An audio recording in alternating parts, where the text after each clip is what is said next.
način, kako je pisatelj pač pisal samo knjigo, da je v bistvu vzemal svoje pač te dogodke iz svojega preteklega življenja oziroma od njegove matere, kot je tudi sam povedal. Predvidevam, da pisala malo po svoji domišljiji, malo pa tudi iz dogodkov, ki so se mi zgodili v preteklosti in je v bistvu iz tega črpala vse teme in snovi.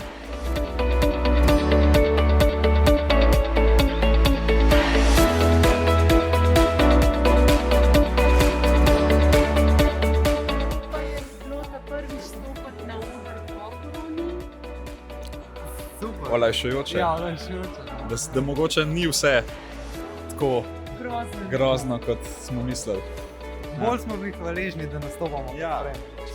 In da smo spet začarali en tak lep literarno-glasbeni večer. Tako da se mi zdi ta dogodek izjemna priložnost po zelo dolgem času.